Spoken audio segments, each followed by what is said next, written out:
kan era pandemi virus corona ya, atau COVID gitu kan.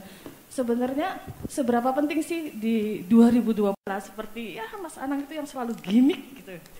Ya. Wah, Ninang. Wah, Ninangnya apa bahaya buka frontnya ini. Seberapa aja sih sampai segitunya gitu, harus ada Indonesian Idol sampai virtual ribuan ikut semua gitu tanpa fisik yang datang gitu. Apa penting banget ya harus gitu. Itu satu. Nah, sama Mas Anang saya. Mbaknya merasa penting datang ke sini kenapa aku tanya? Penting saya. Penting kerjain Bunda sama Mas Ari. Bercanda, maaf. Enggak, saya tanya seperti itu pengen tahu aja gitu alasannya ya Bu ya, bukan maksud mendiskreditkan gitu. Jadi sampai yang 3 aja kalau menurut saya sih belum maksimal karya ya, baru gimmick oke, terkenal. Terus ya selalu ada lah beritanya gitu. Termasuk saya selalu memberitakan ketiganya itu. Itu satu buat Mas Anang. Mas Anang ini kan virtual ya kan, audisinya sampai ribuan juga. Terus tadi Mas Anang juga bilang bahwa di tahun ini tuh feel-nya itu ya, itu cowok yang kuat ya Mas ya. Itu Mas Anang ngelihatnya gimana sih? Apa ada kriteria khusus gitu atau Mas Anang lagi belajar ya pakai intuisi gitu, bukan hanya sekedar seorang musisi yang mengandalkan bakat gitu kan. Terus Mas Anang juga tinggal di Bali ya Mas ya? Kata siapa? Sama Santi dan ya asik itu. Korban ya. konten. Korban saya selalu update Bun. Korban Update. gimmick saya. Saya update. Iya, itu gimana, ada kendala nggak ketika nanti harus bolak-balik Jakarta Denpasar gitu? Yep. Jakarta Bali. Itu aja, terima kasih. Terima kasih Mbak. Bagus. Thank you. Silakan untuk pertanyaan yang pertama tadi untuk Bu Dini. Oke, Mbak Nia, terima kasih pertanyaannya. Sebetulnya gini, saya malah buka aja ya. Secara TV itu kan kita pada saat ngeplan program itu tuh namanya persiapan dan eksekusi tuh kalau untuk di TV kan butuh banyak waktu, apalagi program besar. Idol itu sebetulnya bukan Idol ini sebetulnya tidak di-prepare untuk berjalan akhir tahun ini. Sebetulnya ada satu program lain, program pencarian bakat juga yang akan berjalan akhir tahun ini. Tapi kemudian yang terjadi adalah dengan pandemi dan lain-lain dan melihat hype dari Idol yang sebelumnya, kita mempertimbangkan banyak hal. Kalau kita untuk menjalankan program yang lain, akan ada satu effort yang jauh lebih besar even dengan kondisi tanpa pandemi. Jadi bisa dibayangkan kalau dengan ada pandemi, kita tetap berjalan dengan plan awal, itu akan sangat sulit untuk dieksekusi. Kita pelajaran yang kita mempelajari banyak hal sebelum akhirnya kita memutuskan, oke deh, let's go dengan Idol special season ini.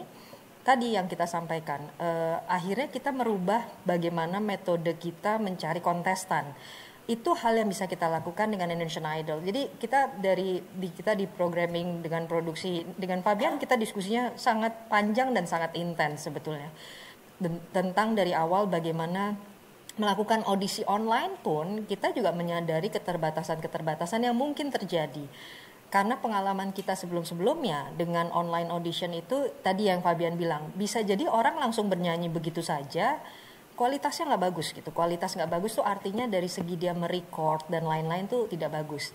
Yang menarik sebetulnya yang terjadi karena dengan pandemi ini orang banyak di rumah kan di awal-awal dengan PSBB yang ketat itu, pilihannya orang antara membuat konten secara online baik itu mau di YouTube maupun sosial media lainnya atau masak-masak gitu ya. Nah itu kita lihat gejala-gejala orang melakukan itu tuh banyak sambil mengisi waktunya di rumah. Jadi setelah kita pelajari baik-baik, kita rasa kita optimis menjalankan itu. Makanya tadi saya sampaikan, kalau sebelum-sebelumnya Idol itu untuk online audition paling maksimal 20.000, 19.000 something lah ya. Tapi begitu tahun ini bisa menjadi 37.000, bahkan yang lucunya banyak sekali yang masuk audisi ini dengan model video yang benar-benar dia sudah prepare sekali, bahkan kadang-kadang udah auto tune segala macam yang menurut kita itu udah amat sangat niat gitu. Tapi itu justru menjadi catatan buat kita nih, kalau yang udah buat seperti ini, kualitas suara aslinya seperti apa, itu menjadi kekhawatiran kita juga. Tapi dengan segala macam pertimbangan, akhirnya program original yang harusnya berjalan di akhir tahun ini kita postpone sampai tahun depan, sehingga berjalanlah Idol. Terus kalau pertanyaannya seberapa penting sih harus bukan masalah kepentingannya itu harus berjalan idle gitu, tapi tadi yang saya sampaikan, kita ini kan TV, sebuah industri. Memang situasinya saat ini berbeda, tapi kan bukan berarti kita tidak harus memikirkan bagaimana caranya untuk terus menjalankan industrinya gitu. Apalagi kita melihat malah dengan pandemi ini kebutuhan masyarakat akan hiburan itu semakin tinggi. Mungkin kalau Boy itu salah satu contoh dari sisi konten kreator ya. Bagaimana penonton itu nonton kanan kiri akhirnya. Kalau orang pada bilang, oh enggak semua akhirnya nonton YouTube. Enggak juga, justru malah di saat pandemi konten kreator yang dari YouTube itu lagi seneng lagi main ke TV. Benar nggak Boy? Jadi justru penontonnya itu sekarang lagi main di dua dunia, kita bilang main di dua alam. Itu aja sih sebetulnya, bukannya sesuatu yang sepenting apa sih buat kita sebuah TV. Tanggung jawabnya kita adalah memberikan tayangan hiburan yang tentunya berkualitas.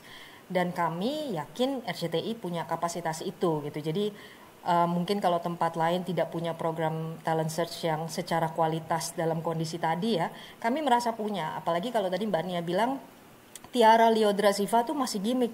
Oh enggak, bulan November besok ada AMI. Tiara Liodra itu masuk nominasi untuk AMI beberapa kategori. Kategori Tiara. Iya, ada 2 kategori. Jadi sebetulnya secara produksi pun Tiara dan Liodra dalam periode 6 bulan ini, mereka kan hitungannya baru Maret ya selesai. Mereka sudah menghasilkan beberapa lagu yang memang udah booming. Jadi menurut kami bukan gimmick. Kalau Mas Anang mungkin gimmick ya. Tapi lagi. Kalau Mas Anang mungkin gimmick. Tapi kalau Tiara Liodra, kami justru sangat berterima kasih dengan para juri-juri karena para juri-juri inilah yang kemarin juga membantu menemukan mereka. Dan mereka begitu selesai pun langsung benar-benar terjun ke industri tanpa tunggu apa-apa lagi. Dan mungkin bisa dilihat Tiara kayaknya sekarang udah punya berapa? 3 lagu? Sekarang lagi proses. Udah lebih dari 100 juta stream.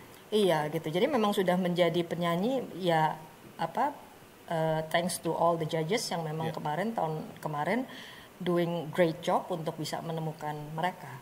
Gitu. Ini saya tambahin dikit ya Bu, wakil teman-teman juri. Kemarin ada juga teman wartawan, teman-teman dari TV lain juga bilang, ngapain lagi sih idol, gitu-gitu doang. Itu terus terang hati saya itu terluka, karena melahirkan satu bintang aja susah. Bikin satu lagu dengan views dan listener serta streamer di Spotify 1 juta aja susah. Jadi saya sangat tersinggung kalau bilang bahwa mereka bertiga itu tadi sekedar gimmick. Mereka penyanyi yang hebat, komersil. Mungkin memang tidak bisa menjadi merajai panggung karena memang tidak ada panggung di masa pandemi. Ya, tambahan lagi ini masalah idol harus ada atau enggak. Justru hari ini kita bukan hanya memikirkan penonton, tapi talenta Indonesia yang banyak itu di masa pandemi terus kemana? Betul. Kita tetap harus memberi wadah. Ini kan harus, justru hebatnya saya respect dengan RCTI, dengan tim. Menjalankan ini dengan berani. Mungkin dalam bisnis tidak akan seperti menguntungkan seperti hari biasa. Tapi mereka memikirkan bagaimana menyalurkan talent-talent hebat Indonesia.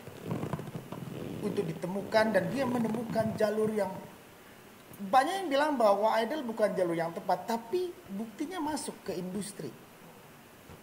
Dan habis dimasukkan ke industri lalu jalur idol, itu terserah dia bagaimana dia mempertanggungjawabkan karyanya.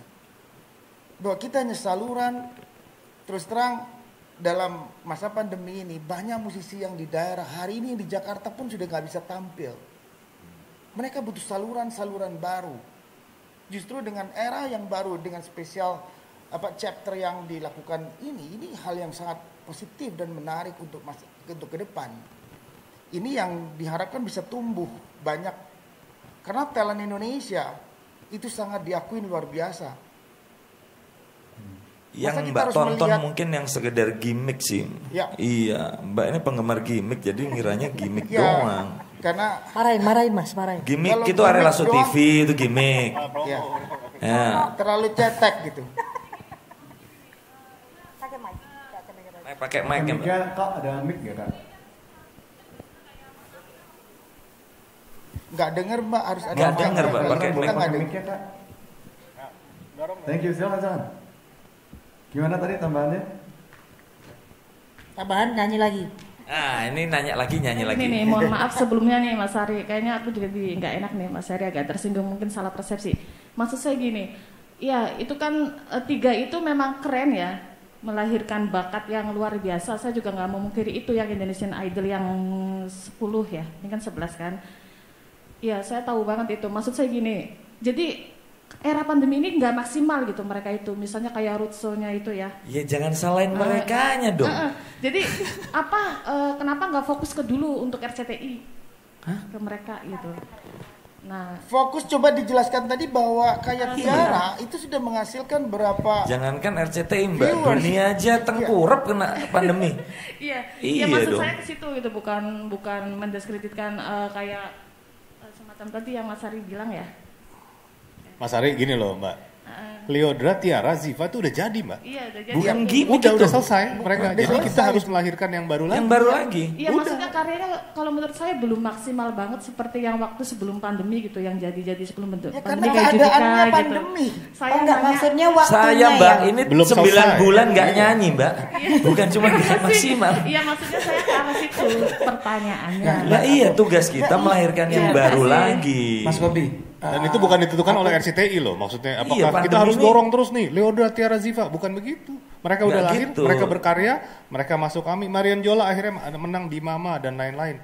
Ini jangan dilihat dari sekarang ya. Kita lihat nanti sampai ke depannya masih banyak karyanya. Saya Jadi minta sabar penjelasan aja. Itu gitu. Iya. Penjelasan itu Ya, juga. mungkin Terima saya kasih. saya kembali tambahin ya Mas. Iya, saya kenapa, tambahinnya Jud? gini, saya Iya, tambahinnya enggak, gini. Mungkin kalau dimaksudnya Mbak Nia adalah mereka harus konser baru dianggap mereka maksimal. Sukses, Mungkin Mbak Nia harus mengikuti perubahan zaman. Zaman itu kan sekarang orang dengan musik itu bisa datang ke konser itu sebuah luxury. Tapi kalau orang sekarang mendengarkan musik kan streaming. Nah, yang kita maksudkan adalah namanya penyanyi itu dengan kondisi sekarang, dengan hasil streamingnya dia bisa menghasilkan jutaan pendengar dari situ, itu sudah sebuah prestasi. Benar nggak Mas Ari Lasso? Betul, Mas betul. Ana? Itu tidak mudah. Gitu, itu Tapi nggak kalau mau gampang. bikin terkenal gimmick 19 detik dan kemudian dilupakan itu mudah. Tapi Jangan mau dong. bikin karya dan 3 lagu loh meledak semua loh. Iya, jadi itu nggak mungkin mudah karena saya aja udah 6 tahun nggak bikin hits. Susah bikin hits itu. ya, jadi Susah. sebetulnya ini sih kalau menurut kita, kalau kita membuka pikiran gitu ya, bahwa mungkin di masa dulu ada tuh perhitungan begitu. Oh, dia jarang dia sering banget di TV, berarti dia laku banget. Oh, dia jarang di TV, berarti dia nggak laku. Padahal kalau penyanyi itu off airnya tuh kan lebih besar sebetulnya, justru on airnya itu sifatnya untuk etalase. Nah sekarang kan masa sudah berubah, namanya digital streaming itu sudah luar biasa. Video klip dipasang di YouTube aja bisa ratusan juta gitu, itu sudah prestasi gitu. Jadi cuma nyanyi di TV kemudian dianggap sukses aja, justru bukan di situ. Tanggung jawab kita malah melahirkan orang-orang yang tadinya bernyanyi sebagai hobi atau pengen punya kepinginan tapi tidak punya jalur. Inilah jalurnya Indonesian Idol. Dengan bantuan para juri-juri ini, red carpetnya itu sudah dibukakan, sehingga pada saat mereka menjadi penyanyi sesungguhnya jauh lebih mudah dibandingkan orang di luaran sana yang sampai saat ini belum punya channel yang bagus untuk dia bisa masuk ke industri rekaman. Sebetulnya mungkin sih ekstrimnya begitu. gini Mbak Dini, dikit ya Mbak, ekstrimnya gini. Memilih mana, memaksimalkan yang kata Mbak tadi gimmick 3 itu, atau memberikan alternatif untuk puluhan ribu anak muda Indonesia yang bahkan di kafe pun mereka tidak bisa tampil. Kalau Mbak jadi, kita pilih mana? Memberikan kesempatan puluhan ribu anak muda berbakat di Indonesia, atau memaksimalkan dalam terminologi yang Mbak maksud? Yap. Itu harus Dengan dijawab. kondisi pandemi, jawab sendiri. Harus dijawab harusnya. Ayo. Dua-duanya ya. Ya memang dua-duanya jalan.